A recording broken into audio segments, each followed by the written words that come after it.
Hola, hoy vamos a meternos de lleno con una herramienta que vemos por todas partes en cualquier instalación, pero que, seamos sinceros, a menudo damos por sentada, el manómetro. Y lo que vamos a ver aquí no es la típica teoría de manual, no, es el conocimiento práctico, el del día a día, que garantiza que todo funcione con seguridad y con precisión. Esta es la pregunta del millón, y hay que hacérsela. Porque en el mundo de la presión, un dato que no es correcto no es solo una cifra equivocada en un papel, es un riesgo muy real. Y de eso va precisamente este análisis, de conseguir que cada lectura sea fiable, que cada decisión que se tome a partir de ella sea la correcta. El objetivo es muy claro, prevenir problemas, y la mejor forma de hacerlo es con un conocimiento sólido. Muy bien, pues vamos al lío. Para dominar una herramienta, da igual cuál sea, primero hay que entender su lenguaje. Vamos a empezar por esos conceptos básicos que cualquier técnico tiene que tener clarísimos. Empezamos por algo fundamental, el rango. No es más que el espectro completo de medida del aparato. Si la esfera pone de 0 a 100 bares, pues ese es su rango. Sencillamente define el mínimo y el máximo que nos puede llegar a mostrar. Y pegado al rango tenemos el alcance, que es simplemente la diferencia matemática. En ese manómetro de 0 a 100 bares, el alcance es 100 bares. Parece una obviedad, pero este número es vital, porque es la base que usaremos luego para calcular la precisión real del equipo y sus posibles errores. Aquí la cosa se pone más interesante. Hablemos de sensibilidad. Es la finura con la que el manómetro es capaz de reaccionar. Pensemos en lo contrario, en lo que no queremos, una zona muerta. Es ese pequeño intervalo en el que, aunque la presión cambie un poquito, la aguja ni se inmuta, por la fricción o el desgaste. Una buena sensibilidad significa que no hay puntos ciegos. Y aquí tenemos la gran distinción, la que genera más de un quebradero de cabeza. A ver, imaginemos una diana. La exactitud es clavar el dardo en el centro, punto. La precisión es otra historia. Es tirar 3 dardos y que queden todos juntitos, uno al lado del otro. Se puede ser increíblemente preciso agrupando todos los tiros en el número 5, pero si se apuntaba al centro, la exactitud es nefasta. ¿Qué buscamos en nuestro trabajo? Las dos cosas, siempre. Vale, ya hablamos el mismo idioma. Ahora pasemos a la práctica. Elegir el manómetro correcto no es ir a la estantería y coger el primero que se pille, no.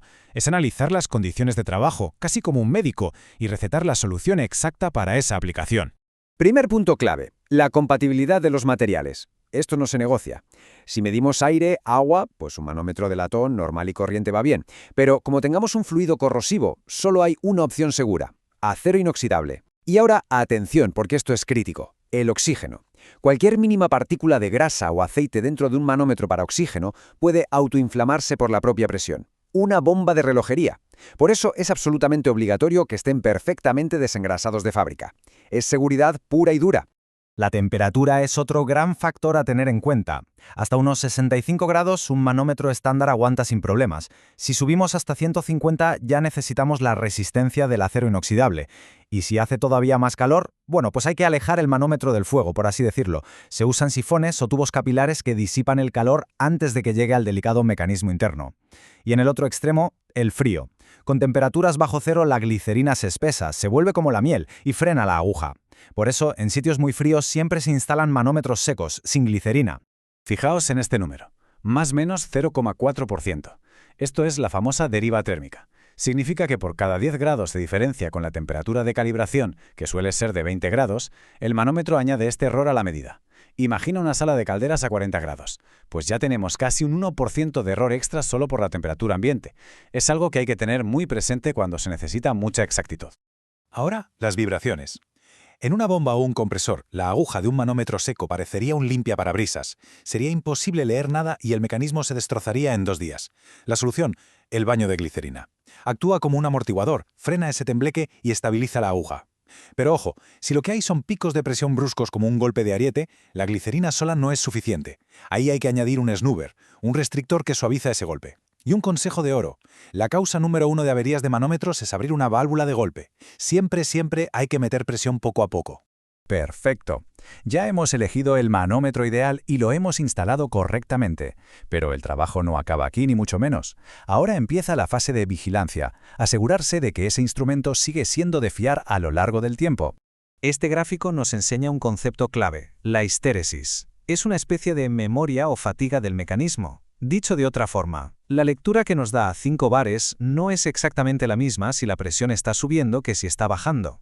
Esa pequeña diferencia entre la ida y la vuelta es la histéresis, y es el mejor indicador que tenemos del desgaste y la salud interna del manómetro.